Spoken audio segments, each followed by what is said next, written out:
എടുത്തു മോനെ ഗ്യാരണ്ടി കട്ടാക്കാന്. നിങ്ങൾ എത്ര പ്രാവശ്യം പറഞ്ഞു ഗ്യാരണ്ടി ബില്ല് കെട്ടാന്? ഇതിന്റെ ന്യൂട്രൽ എന്നറിയോ? ഈ KCB പണിയായിട്ട് ന്യൂട്രൽ ഏതെന്ന് അറിയുന്നില്ല. ആ കറുത്ത വയർ ഒന്ന് പിടിച്ചാ അപ്പൊ മറ്റോ വയറ് ന്യൂട്രൽ നിങ്ങൾക്ക് ഞാൻ കാണിച്ചരാ. ഫീസ് എന്തായാലും വരും. ആപമൻ ഒരാഴ്ച സമയം എന്തോ ഒരാഴ്ച? നിങ്ങൾ എത്ര പ്രാവശ്യം പറഞ്ഞു ഗ്യാരണ്ടി ബില്ല് കെട്ടാന്? എങ്ങനെ കെട്ടുന്നേ? നിങ്ങളെ കരണ്ടിന്റെ വില വരുന്ന 5000 10,000. ഞാനൊരു ഐഡിയ പറയട്ടാ.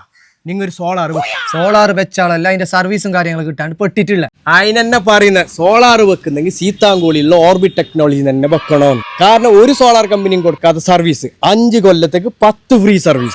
ഏത് സമയത്ത് വിളിച്ചെങ്കിൽ സർവീസ് ചെയ്യാൻ 20 സർവീസ് സ്റ്റാഫും ഉണ്ട്. അത് മാത്രമല്ല, നിങ്ങൾ ഏത് കമ്പനിന്റെ സോളാർ വെച്ചിട്ടുണ്ടെങ്കിലും അതിനുള്ള സർവീസ് ഓർബിറ്റ് കൊടുക്കും. നിങ്ങൾ സോളാർ വെക്കുന്നുണ്ടെങ്കിൽ സീതാങ്കോളിലുള്ള ഓർബിറ്റ് ടെക്നോളജിയിൽ നിന്ന് തന്നെ വെക്കണം. കാരണം കാസർഗോഡ് ജില്ലയിൽ ISO സർട്ടിഫൈഡ് ആയിട്ടുള്ള ഏക സോളാർ കമ്പനി, ഗൂഗിളിൽ 4.9 റേറ്റിംഗ് ഉള്ള സോളാർ കമ്പനി, 5 വർഷത്തിനിടയിൽ 10 ഫ്രീ സർവീസ് നൽകുന്ന solar company orbit technology. Solar ആർക്കും വേണമെങ്കിൽ വെക്കാം. ട്രിവാൻഡ്രമോ കൊച്ചിയിലുള്ള ആൾക്കാർക്ക് സോളാർ വെക്കാം. പക്ഷെ സർവീസ് കൊടുക്കാൻ അവർക്ക് പറ്റില്ല. അപ്പോൾ കാസർഗോഡ് തന്നെ ആയതുകൊണ്ട് നമ്മൾ കൃത്യമായ സർവീസ് നമ്മൾ കൊടുക്കും. അതുപോലെ തന്നെ PM സൂര്യകരന്റെ ഭാഗമായിട്ട് നമ്മൾ സബ്സിഡി സ്കീമും ചെയ്യുന്നുണ്ട്. കൂടാതെ ബാങ്ക് ലോൺ സബ്സിഡിയോട് കൂടി സോളാർ ഇവർ വെച്ച് തരുന്നു. 20ഓളം സർവീസ് സ്റ്റാഫുള്ള ഓർബിറ്റ് ടെക്നോളജിയെ നിങ്ങൾക്ക് പൂർണ്ണമായി വിശ്വസിക്കാം. കൂടുതൽ വിവരങ്ങൾക്ക് കോൺടാക്ട് നമ്പർ താഴെ കൊടുത്തിട്ടുണ്ട്. ഓർബിറ്റ് ടെക്നോളജിയുടെ ലൊക്കേഷൻ വരുന്നത് സീതാങ്കോളിൽ നിന്ന് കുമ്പള പോകുന്ന വഴി RD & Sons ഷോപ്പിംഗ് സെന്ററിൽ. Orbit technology.